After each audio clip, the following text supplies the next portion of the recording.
A Igreja dos Anjos e a Igreja do Oriente, estou a falar de Lisboa, eu diria que é a ponta do iceberg, que é o mais visível, é aquilo que todos vemos. E o grande problema do sem-abrigo é uma expressão que eu uso há muitos anos, que são um bocadinho as traseiras do país. Que é, em Portugal vê-se muito pouco os marginais, a pobreza, os excluídos, é difícil ver. Aliás, uma das coisas que eu achei mais, enfim, é um parênteses, uma das coisas que eu me recordo de ser quase um choque para muitas pessoas foi quando foi inaugurada a Circular Externa de Lisboa. De repente percebeu-se, quem andava só de carro em autoestradas, tantas pessoas que iam no Estoril e mesmo para a margem sul, de repente viram os bairros que ficam nas encostas de trás da cidade, quer dizer, já há alturas, enfim, Odivelas, Loures, e perceberam que há bairros diferentes, um bocadinho piores, um bocadinho menos, com pior aspecto, pelo menos. E de vez em quando acontecem situações que podem ser muito diferentes, pode ser os incêndios, é uma situação típica, de repente percebe-se que temos o interior desocupado, quando às vezes há alguns crimes e nós percebemos que há situações de famílias completamente disfuncionais e acontecem, enfim, infelizmente, com alguma regularidade. E no caso dos sem-abrigo também foi uma situação de um crime, o abandono de um recém-nascido, que de repente alertou as pessoas para uma situação que existia numa zona que não sei como é que está agora, porque que não se tem falado, que era perto da estação de Santa Apolónia. Agora, quem está no terreno, e nós aqui há, não sei há quanto tempo, mas talvez há um ano, fizemos mesmo uma reportagem sobre isso, que descobriu situações que não eram só de sem-abrigo, eram de outras situações.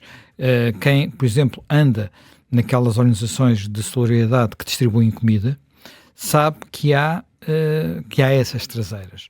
Eu recordo que nessa altura, até a situação que causou maior choque, foram umas crianças, literalmente umas crianças, deves-te lembrar dessa reportagem. Uns irmãos. Dessa reportagem, uns irmãos que vinham de muito longe para serem alimentados no Saldanha. Havia uma distribuição no Saldanha, portanto, que é o centro da cidade de Lisboa.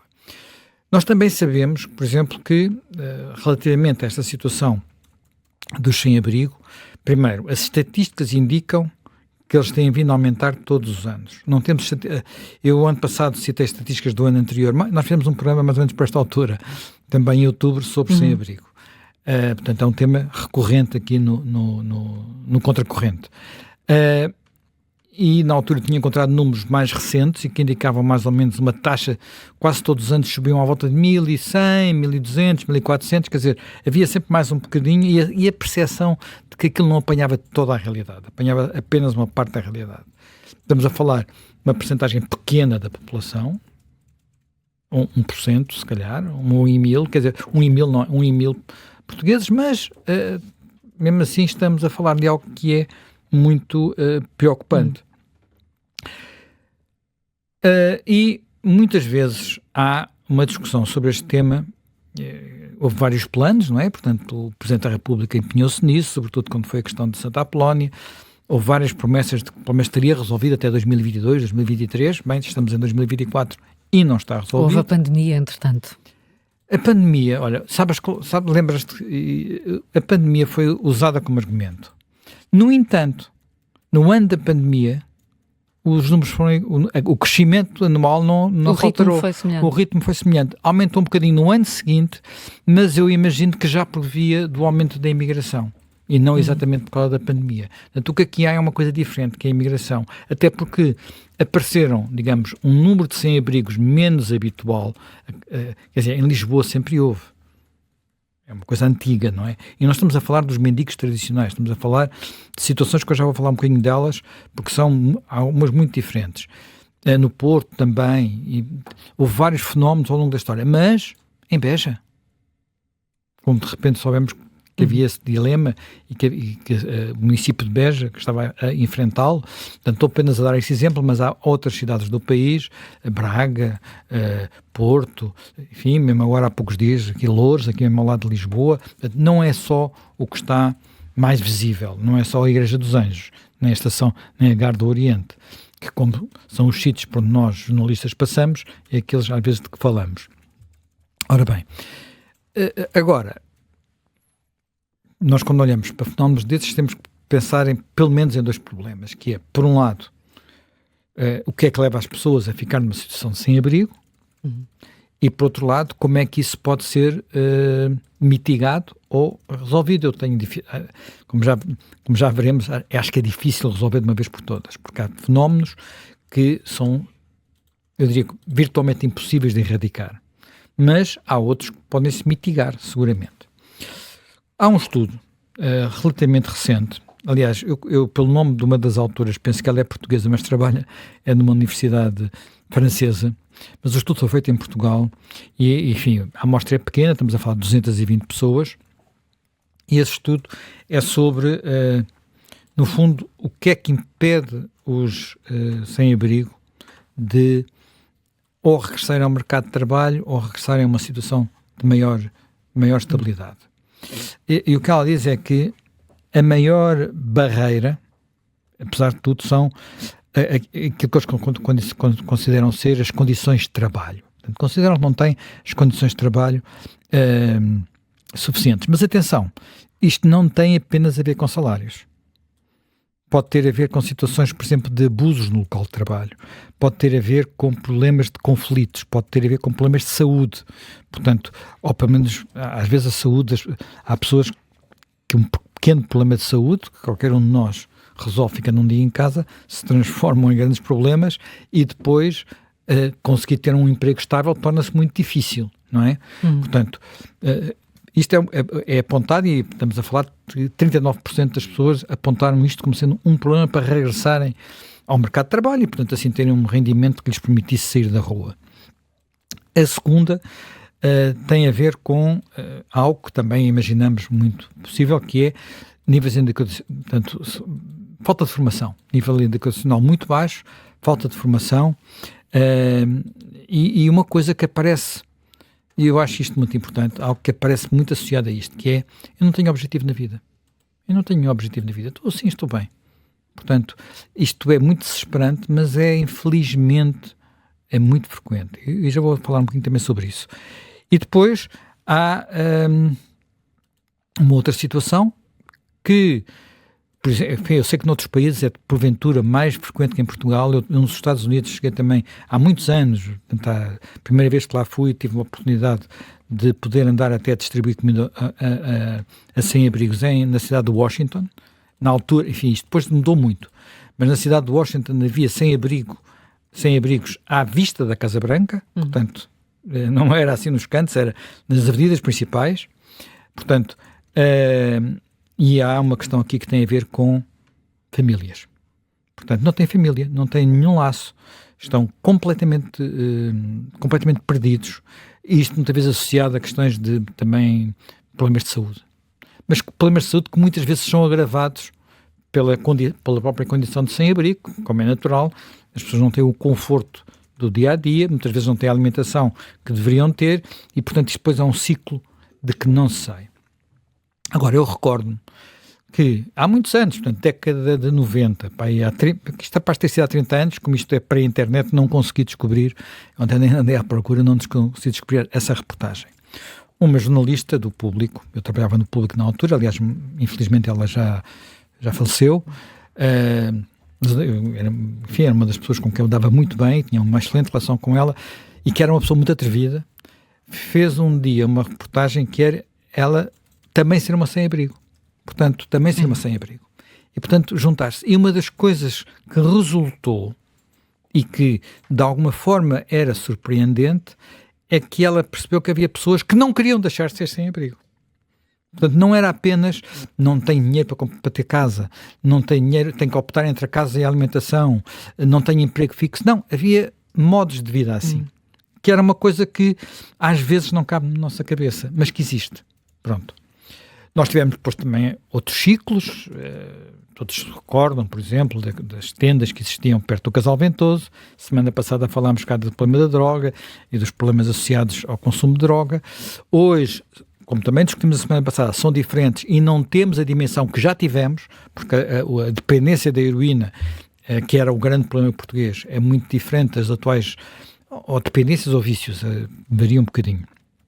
Portanto, temos aqui isto indica que nós temos aqui problemas que não são apenas os problemas que às vezes associamos, que é a pobreza, falta de emprego, falta de habitação muito cara. Esses problemas existem.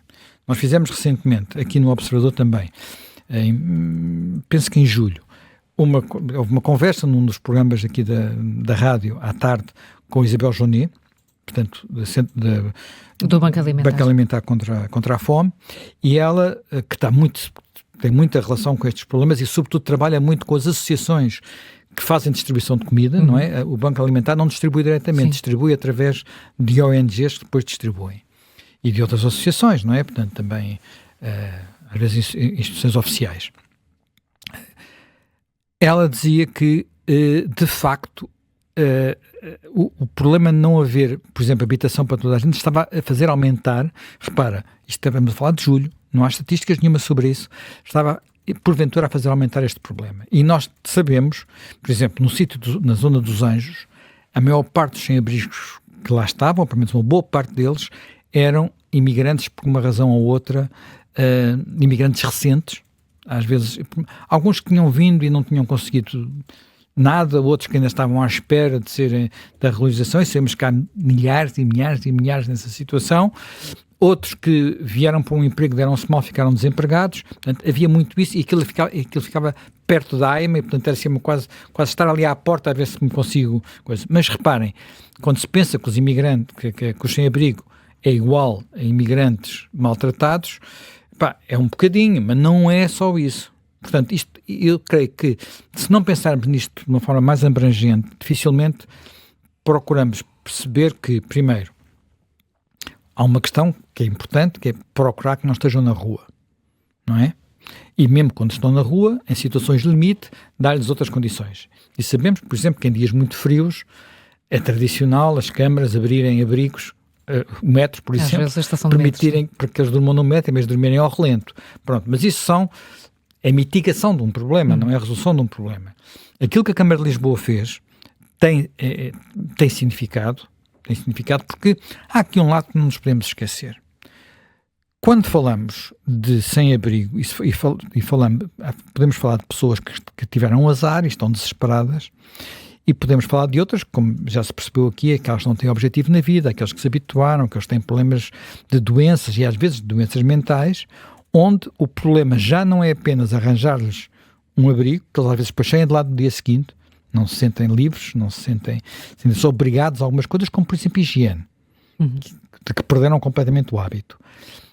E preferem viver na rua. E nesse momento não temos só o problema deles, temos os problemas que eles criam à volta, porque criam problemas de higiene, pronto, higiene pública, pura e simples.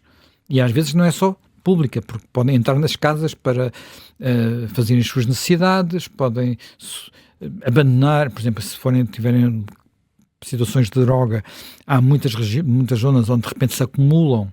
Nós falámos aqui a semana passada, se formos para aqueles bairros novos ali perto do Casal Ventoso, convém vermos o que é que estamos a pisar, e quem lá vive tem esse problema, porque nós não vivemos lá, só passamos de carro, mas quem lá vive tem esse problema, que é, cuidado, e se for uma criança, vê lá tu, com os ténis, de repente espeta-se numa agulha, ficam ali espalhadas no chão, numa seringa. Portanto, estamos a falar de situações que não são apenas, quer dizer, ali nós falamos por causa da droga, se tivermos uma zona onde se acumulam sem-abrigos por causa deste problema, e aparentemente em Lisboa já não falámos muito disso da última vez, porque penso que a zona do Beato já tem problemas desses.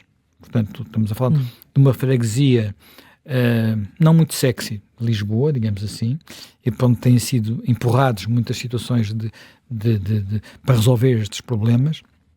E temos de ter noção que eu, achando meritório, importante e politicamente significativo aquilo que fez a Câmara de Lisboa, portanto, penso que também foi a Câmara que fez na Guarda do Oriente e agora nos Anjos, estamos a falar de levar pessoas para pensões, em alguns casos, como é que se chama? Hostels, e nos hostels as pessoas vivem, quer dizer, não sei se os hostels têm beliches, não é? Portanto, não têm quartos individuais, não têm o conforto de uma casa, quer dizer, têm um conforto diferente da rua, mas não têm o conforto de uma casa. E, portanto, isto serão sempre situações de transição. Além de que há sempre uma questão que se coloca, para todos os efeitos, há um custo aqui que está a ser suportado pelos contribuintes e que convinha ver qual é o futuro disto, porque isto não pode ser uma solução para sempre. Não pode ser uma solução para sempre. Portanto, este é um tema, obviamente, muito delicado, que se agravou, eu creio que ganhou em números uma dimensão nova pela questão do número de imigrantes que chegaram sem, eu diria, vamos lá ver, à sorte, no sentido em que vinham com uma vaga promessa de emprego que depois não era nada. Portanto, este governo quer mudar essa política. Eu acho que bem. E o que eu acho muito mal já é algumas reações que têm havido a isso. Eu vejo pessoas a dizer não se pode falar. Eu vi no outro dia num programa de televisão uma pessoa que até eu tinha muito boa impressão dela a dizer, e ela aliás dizia, não se pode na Europa mudar o discurso sobre a imigração que está a ser feito pelo centro-direita e pelo centro-esquerda, o que é verdade também, porque isso legitima a reação anti-imigrante de alguns setores da população que passam a achar que é normal e, portanto, isso vai fazer crescer os partidos extremistas. Eu acho que é ao contrário, não é? Se não se perceber que o problema existe, se não se perceber que há pessoas que vivem ao lado, que não são as elites não vivem ao lado destes problemas, regra geral vivem longe. Às vezes, quando passam nem pelos Anjos, passam muitas elites, não é? Porque não passavam muito. Viam nas televisões. Pela Gar do Oriente passavam e viam. Aí já viam, não é? Pelo menos quando se apanhava o comboio para ir para o Porto, ou aquele que não vai ter desconto, não é? Portanto, os alfa-pendulares, as pessoas percebiam isso. Mas há muitos há as tais traseiras do país, as tais traseiras que não têm muita projeção mediática, não tocam muito quem decide, portanto, e quem influencia as decisões, e esses problemas estão lá. Portanto, eu creio que o que aconteceu nos Anjos, aconteceu na Gar do Oriente é bom, mas continuamos a ter um bocadinho estes problemas por todo lado e dificuldade em resolvê-los. Ontem, por exemplo, havia uma notícia, que isto é também um discurso muito típico, havia uma notícia porque o Presidente da Câmara de Loures, que é socialista, resolveu, aliás, acusando a Câmara anterior, que era do PCP, resolveu que nas casas da Câmara tem que se pagar renda. As rendas são ridículas, são mínimas. Algumas são quase simbólicas. Mas ganhou-se em muitas dessas casas o hábito de não pagar sequer a renda. E ele começou a dizer que não paga a renda. Ele disse, deu entrevistas e mandou avisos, mandou cartas. Olha, não pagas a renda, podemos fazer um plano para pagares a renda. Vais para a rua, és despejado. O que é que ontem eu vi numa reportagem vão ficar sem abrigo.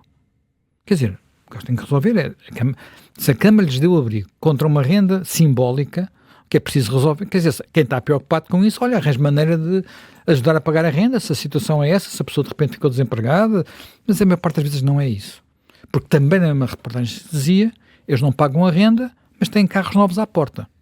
Há valores de rendas as pessoas sabem que disto. São muito inferiores àquilo que as pessoas pagam, mas mesmo muito inferiores, telemóvel por mês. Há valores de renda de 5 euros. Quer dizer, sim, 5, portanto, 10 euros é muito comum. 5, 10 euros, 20 euros. Quer dizer, portanto, não... E não se compara até um carro novo à porta, não é? Pronto. Estas situações existem e quem faz de conta que não existem, felizmente, que temos agora um socialista presidente da Câmara de Loures, confrontado com a situação e a dizer aquilo que tem que dizer. O Ricardo Leão é o nome dele, fique-se a saber o nome, portanto, que é para não haver dúvidas. E, portanto, isto é preciso, para resolver este problema, também é preciso ter, se quiserem, uma guerra de ideias, uma luta de ideias, perceber que isto não se resolve achando que, quer dizer, o Carlos Moedas disse que tem havido exploração pela extrema-esquerda destas situações para criar problemas. Eu acho que ele, no fundo, ele tem razão, porque a manutenção de alguns destes problemas faz isso. Nos Anjos havia tendas desocupadas que não eram tiradas de lá. Portanto, foi por aí que se começou, nem se começou sequer pelas que estavam ocupadas. Quando se começaram a tirar as desocupadas, os sem-abrigo que lá estavam ajudaram. Portanto, o PCP está preocupado porque parece desapareceu uma bicicleta e outros bens. Ok, vamos lá resolver esse problema. Se a bicicleta desapareceu, não creio que seja por causa disso que de repente a operação passou a ser criminosa, que roubaram coisas às pessoas. Portanto, isto é um tema que não pode ser tratado como uma espécie de cotada de que só os ativistas podem falar. Pelo contrário, isto sem ser um tema que, com medidas designadamente como estas, é retirado ao discurso dos ativistas. Porque os ativistas também vivem muito da manutenção destas situações, porque isso permite-lhes aparecer muito preocupados. Sendo que eles quase sempre só falam de uma parte do problema.